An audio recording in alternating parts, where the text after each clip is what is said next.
Dear students, you are all welcome to the EPG Pathashala on the course titled Public Policy Analysis. I am Dr. Venkatesh, Department of Political Science, University of Hyderabad.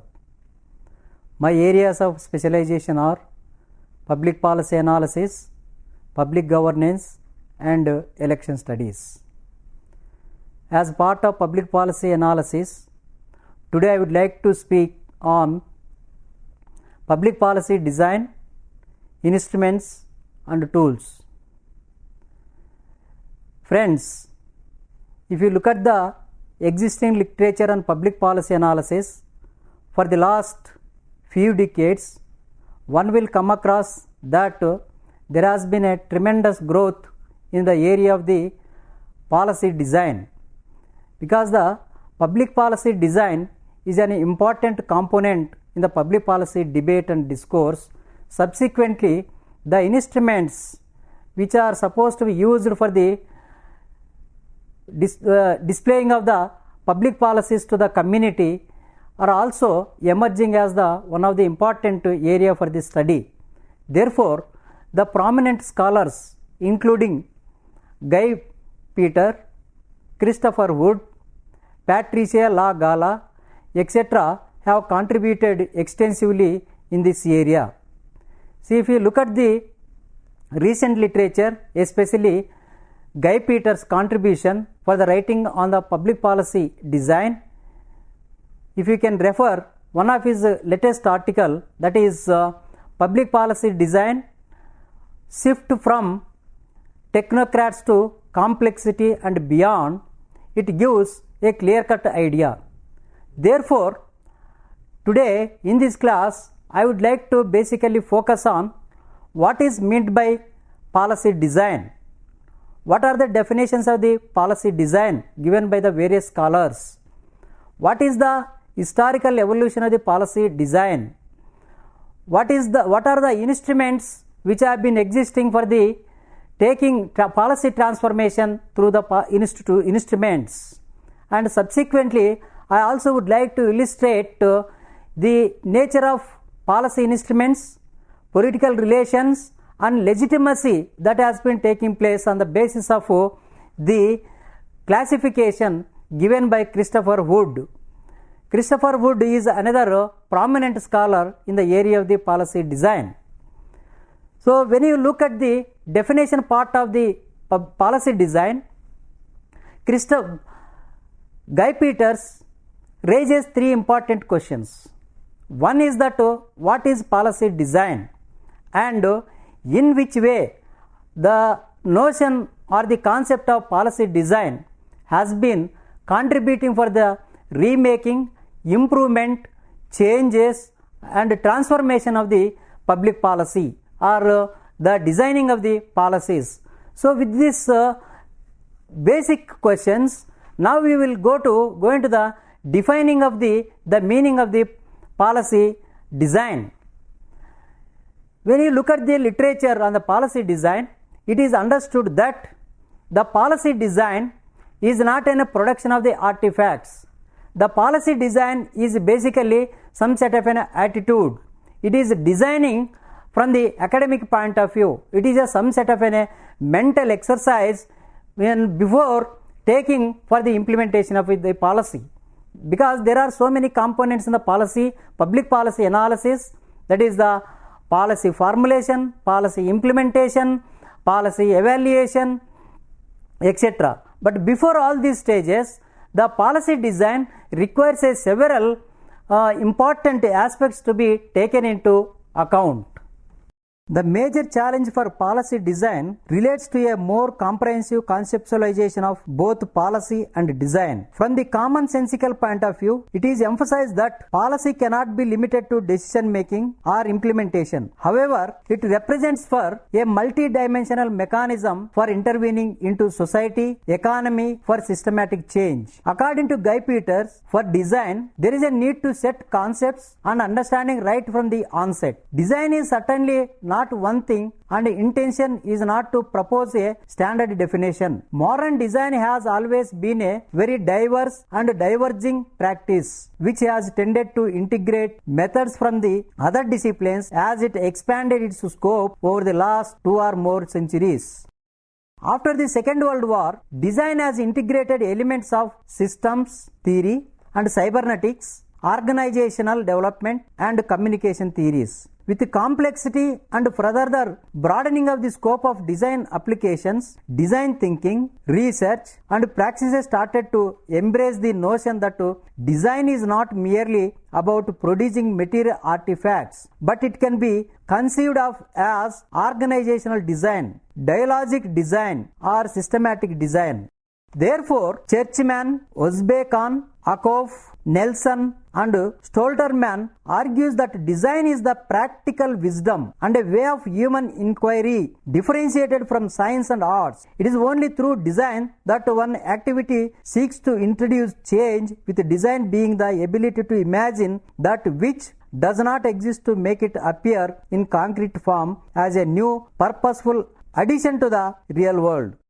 In this context, Guy Peters observed that the design has become central to a wide range of forward-looking social interventions known as public policy. Moreover, this approach also broadens the notion of design beyond methods or thinking and towards design attitudes and competencies that are not limited to formally trained designers.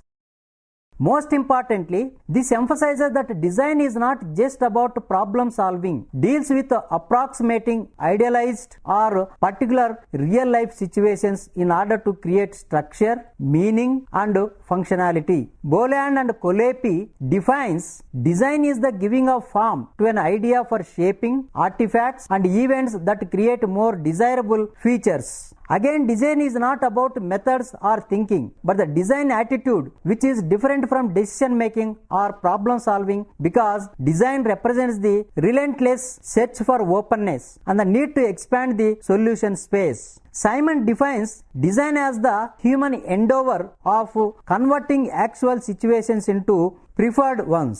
Rittel and Weber were both designers and policy practitioners, says that it was the separation between policy and design that led to the situation in which designers and policy people appropriate wicked problems for design or policy respectively without often being aware of the shared roots of this concept. So with these basic definitions of the policy design, now I would like to focus something about the historical evolution of policy design. Harold D. Laswell is considered the father of the study of public policy, and to a great degree he straddled the gap between looking at policy from an explanatory perspective and focusing on purposive interventions. On the one hand, Laswell developed perhaps the earliest model of the decision-making process for policy making in 1951 and demonstrated how that model could be used to explain the policy choices being made. On the other hand, however, he was concerned with design issues such as creating policy processes and policies that would work within the constraints of real-world political systems. Politics, Economics and Welfare, the title of the book, which was published in 1953, a classic book by Robert Dahl and Charles Lindbaum, was an early attempt to understand the possibilities of government interventions into the economy and society. The book provides a detailed and insightful look into basic process of governing, most importantly making public policy. In this book, design was considered more in terms of as planning, but provides the student of design ways of understanding the process at a very fundamental level. The concept of policy design began to pick up during the 1980s by a group of scholars who were interested in confronting the demands for formulating public policies in a more conscious manner. The group focused on the elements of policy design. Linder and Peter suggested that 3 elements are necessary for design. Number 1, a model of causation. To design, the designer must understand why observed problem is there. Number 2, a model of instrumentation. Designer must understand the array of instruments available to implement the proposed solution to the problem. And 3, a model of evaluation. Must have in mind the values that he/she in pursuing in making the interventions.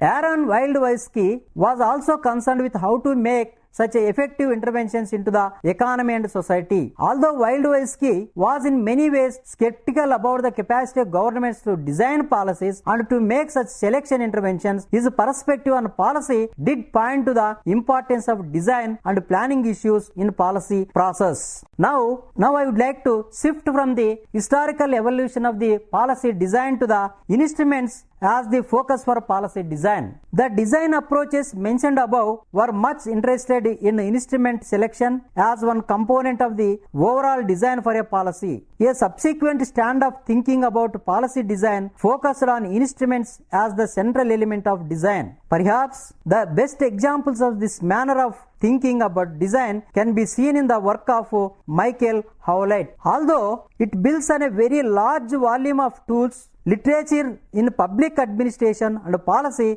that has sought to identify and classify the means through which governments attempt to influence actors in the economy and society.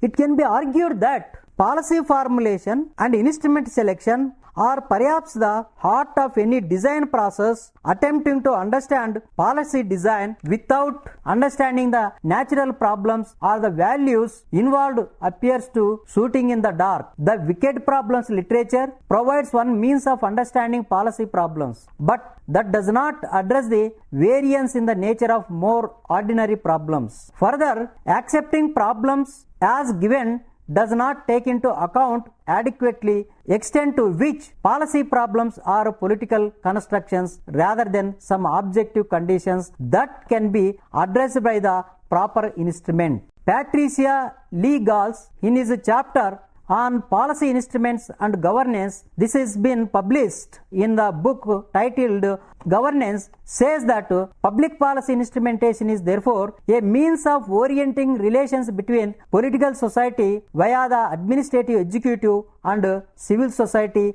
via its administered subjects through intermediaries in the form of devices that mix technical components like measuring, calculating, the rule of law and procedure and social components such as representation, symbols, etc. The instrumentation is expressed in a more or less standard form, a required passage for public policy and combines of obligations, financial relations such as tax reductions, economic aid and methods of learning about population, that is statistical observations.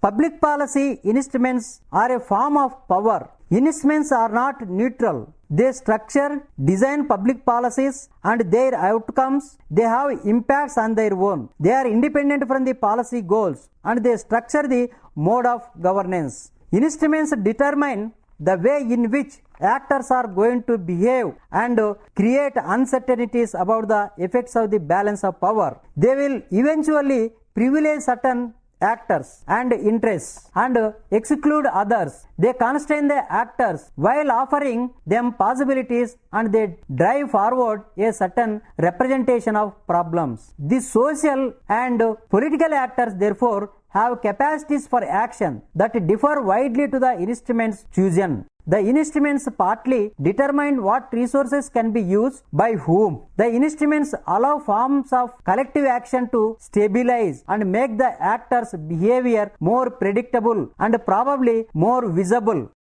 So with this understanding of the policy instruments, Christopher Wood, a prominent scholar on public policy design, he has classified the instruments, the political relations and the kind of legitimacy that each of the instruments is getting. For example, if we take the first instrument is legislative and regulatory. The nature of the political relation is that through this legislative and safeguarding instrument, the political system is promoting for the social guardian state, that is the character of the state. If you are promoting through the legislative and regulatory, that is through the imposition of general interest by mandated representatives. That is that these are applicable to each and every citizen in a geographical context of a particular country. It is because by nature the decision has been taken through the legislative and it is a regulatory measure. The second instrument is economic and physical. The purpose of the economic and physical instrument is to make the state as a distributive state, and that distributive state will get the legitimacy in the process of the socio-economic efficiency. The third instrument is agreement and incentive based instrument. That is basically the agreement and incentive based instrument is basically for the to make nature and character of the political system as a mobilizing state through sealed direct investment. Then the fourth instrument is information and communication based instrument. That is to promote some sort of a deliberative democracy or academic democracy. That means that everyone will be taking part in the deliberations and debates and discussions. That is that it gives in the form of a legitimacy to the state, in the form of a explaining decision to the larger audience, larger citizens, and also maintaining of the accountability to the citizens. And final instrument is that de facto and de jure standards and best practices. The purpose of this instrument is to promote some sort of a competitive mechanism in the system. That is the basically to say that the political system is promoting some sort of a competitive mechanism, that is through the scientific and technical and then pressure in order to face the market mechanism. So this is the classification, this is the various kinds of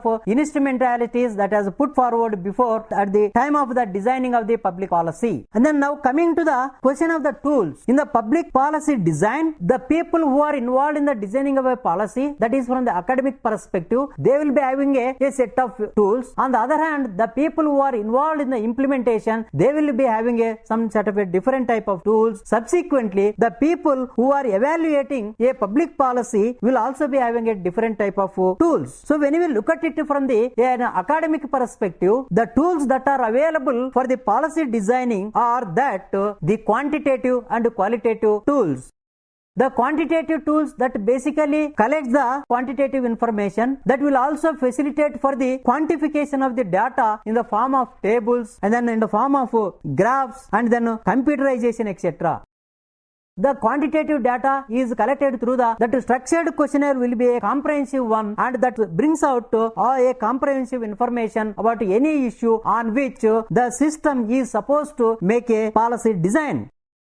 Subsequently, the qualitative tools are also helpful for the policy design in order to fill the gaps in the existing quantitative technique, because the qualitative techniques of the tools are more important tools in order to get the direct information from the person, because that will facilitate for the to get the real experiences, the social conditions, the living conditions of the people. Then these experience will be converted into the inputs for the policy design. So for example, to get the life experiences of the people, there are several tools, qualitative tools. For example, the social mapping, the resource mapping, the key informant interview, the institutional ranking, then the livelihoods analysis of the people. And these are some of the tools which can be used towards the making of a policy design and using of them as a tools and also getting of the proper information, data and the inputs. Whether you are making a problematic taxation, regulation or a revenue aspect or a welfare aspect or distributive aspect or mobilizing aspect or a deliberative aspect, these are the tools which will contribute for the strengthening and enhancing the capacities of the policy designers. No, the policy designers will not be operating in a vacuum. Therefore, the policy designers also supposed to learn the things from the realistic world, because the policy design itself is an important component that has emerged in order to operate in the real world situation, especially in the political situation, in the political conditions of a particular geographical area or a particular sovereign country. So when you look at this overall, the picture of the policy design, it is clear that there has been a growing importance for the last few decades. Therefore, there is a need for the emphasis about the policy design instruments and tools in the study of the public policy analysis. Dear friends, I hope that I will be making some sense about this notion of the policy design instruments and tools. From this talk, you must have got some idea that when you look at from the summarization point of view, that policy design instruments and tools are the important component in the public policy analysis that will be as part of the policy formulation, implementation and evaluation. And over a period of time, the literature has contributing immensely to understand this concepts by the students of the public policy analysis, public administration, and the people who are involved in the policy designing, policy practitioners such as the politicians, the bureaucrats, the civil society organizations, and common people even to put their ideas into policy design. So therefore, the people at the global level, at the world level has been responding. The world renowned policy thinkers have been responding to make it a more a concept which is easy to understand, which is easy to put into the policy making framework. Therefore, Guy Peter, Christopher Wood, Patrice Lagala, then Wildewski, these are some of the people who have extensively contributed.